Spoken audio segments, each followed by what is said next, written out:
செங்கிஸ்கான் என்ற மன்னன் செல்ல பிராணியாக ஒரு பருந்தை வளர்த்து வந்தான். அவன் அந்த பருந்திடம் மிகுதியான பாசம் வைத்திருந்தான். பருந்தும் அவன் மேல் உயிரையே வைத்திருந்தது. செங்கிஸ்கான் எங்கே சென்றாலும் அந்த பருந்தையும் அழைத்து செல்வான். மற்ற நாடுகள் மேல் தாக்குதல் நடத்தி அவற்றை தன் ஆட்சியின் கீழ் கொண்டு வருவதிலேயே தன் வாழ்நாளை கழித்தான். பருந்தும் அவனுடனேயே எல்லா நாடுகளுக்கும் பயணப்பட்டது. மன்னனின் பருந்து என்பதால் சுற்றி இருப்பவர்கள் பருந்தை மரியாதையுடன் பார்த்து கொண்டார்கள். அரண்மனையில் ராஜ போக வாழ்க்கை வாழ்ந்து கொண்டிருந்தது அந்த பருந்து. ஒரு நாள் செங்கிஸ்கான் தன் நண்பர்களுடன் வேட்டைக்கு புறப்பட்டான். நண்பர்கள் அனைவரும் கத்தி, ஈட்டி, வில், அம்பு என்று பல வகையான ஆயுதங்களை ஏந்தி வந்தார்கள். செங்கிஸ்கான் தன் செல்ல பருந்தை மட்டுமே கொண்டு வந்தான். என் பருந்து 100 வாட்களுக்கு சமம் என்று தன் நண்பர்களிடம் கர்வத்துடன் சொன்னான். அவன் குதிரையில் பயணித்த போது பருந்து கம்பீரமாக அவன் முன்னால் குதிரை மேல் அமர்ந்து வந்தது. பருந்தின் தலைமேல் வெள்ளியால் செய்த அழகான குல்லா ஒன்றை போட்டிருந்தான் செங்கிஸ்கான். அந்த குல்லா தலையில் இருக்கும் வரை பருந்து அவனை விட்டு விலகி செல்லக்கூடாது. அவனுக்கு ஏதாவது தேவை என்றால் அந்த வெள்ளி குல்லாவை கையில் எடுத்துக்கொண்டு பருந்தின் காதில் ஆணையிடுவான். பருந்து பறந்து சென்று அவனது ஆணையை நிறைவேற்றி வைக்கும். அன்று வேட்டையாட விலங்குகள் எங்கிருக்கின்றன என்று தெரியவில்லை. செங்கிஸ்கான் தன் பருந்தின் தலையில் இருந்த வெள்ளி குல்லாவை கலற்றி அதன் காதில் ஏதோ சொன்னான். பருந்து பறந்து சென்று விலங்குகள் இருக்கும் இடத்தை காண்பித்தது. செங்கிஸ்கானும் நண்பர்களும் களைப்பு வரும் வரை வேட்டையாடினார்கள். விலங்குகளை தேடிக்கொண்டு ஓடியதில் ஒரு கட்டத்தில் செங்கிஸ்கான் நண்பர்களிடமிருந்து விலகி வந்து விட்டான். மேலே பறந்தபடி வேட்டைக்கு உதவி செய்து கொண்டிருந்த பருந்து மட்டுமே அவனுடன் இருந்தது. செங்கிஸ்கானுக்கு கடுமையான தாகம் ஏற்பட்டது. நீரை தேடி அங்கும் இங்கும் அலைந்து கொண்டிருந்தான். ஒரு இடத்தில் பாறையில் இருந்து நீர் வழிந்து கொண்டிருந்தது. பருந்தின் தலையில் இருந்த வெள்ளி குல்லாவை கலட்டி அதில் நீரை பிடித்தான். அவன் நீரை பருகும் நேரத்தில் பறந்து வந்து அந்த தண்ணீரை தட்டிவிட்டது. தாகத்தில் தவித்துக் கொண்டிருந்த மன்னனுக்கு முதலில் பருந்தின் செயல் வியப்பாகத்தான் இருந்தது. தன் கையில் அமர்ந்திருந்த பருந்தை மென்மையாக தடவி கொடுத்துவிட்டு மீண்டும் தண்ணீரை பிடித்தான். குல்லாவில் நீர் நிரப்பி மன்னன் பருகும் சமயத்தில் பறந்து வந்து மீண்டும் தண்ணீரை தட்டிவிட்டது.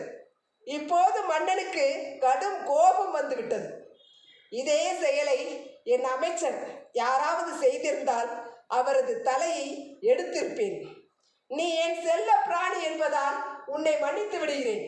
இனி ஒரு முறை இப்படி செய்தால் விளைவுகளுக்கு நான் பொறுப்பில்லை. செங்கிஸ்கான் தன் போர் வாளை உரையிலிருந்து எடுத்து தன் வலக்கையில் பிடித்து கொண்டான். பருந்தை ஓரக்கண்ணால் பார்த்தபடி மீண்டும் தண்ணீரை பிடித்தான். இந்த முறை தண்ணீரை தட்டிவிட்டு விளையாடினாயோ நீ செத்தாய் என்று மனதிற்குள் கருவி கொண்டான்.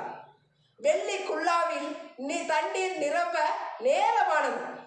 ஊற்று மிகவும் மெதுவாக வந்து கொண்டிருந்தது. பருந்தை பார்த்தபடி நீரை குடிக்கப் போனான் மன்னன். பருந்து மன்னனை நோக்கி பறந்து வந்தது. வாளை வீசினான். பருந்து வெட்டு துண்டானது.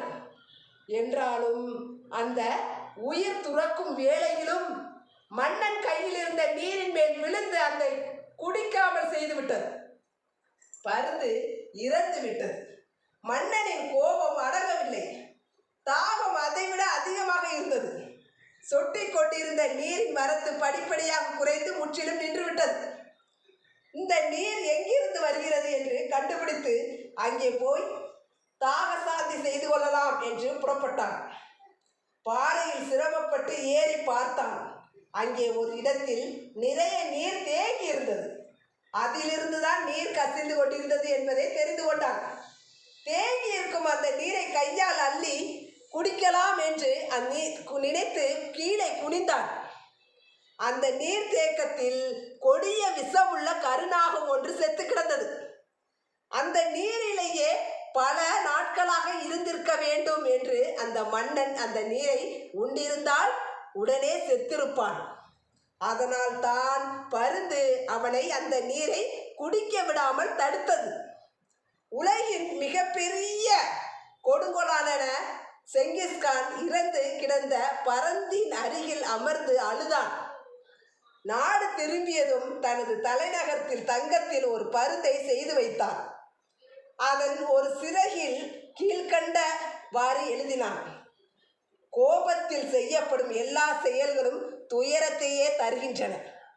மற்றொரு சிறகில் வாசகம் எழுதினான்: உன்னுடைய உண்மையான நண்பன் உனக்கு பிடிக்காத செயல்களை செய்தாலும் அதை உன் நன்மைக்காகவே செய்கிறான். ஒரு செயலை எடைபடும் போது அந்த செயலை மட்டும் பார்க்காமல் அதை செய்பவர் எப்படிப்பட்டவர் என்பதையும் பார்க்க வேண்டும். ஆக நமது பெற்றோர், நம் குரு, உண்மையான நண்பர்கள் சில சமயங்களில் நமக்கு பிடிக்காததை செய்வார்கள். அதற்காக அவர்களை விட்டு விலகி சென்று விடக்கூடாது. நம்முடைய நன்மைக்காகத்தான் அப்படி செய்கிறார்கள் என்பதை உணர்ந்து கொள்ள வேண்டும். நம்மை கவிழ்க்க நினைப்பவர்கள் நம்மை புகழ்வார்கள்.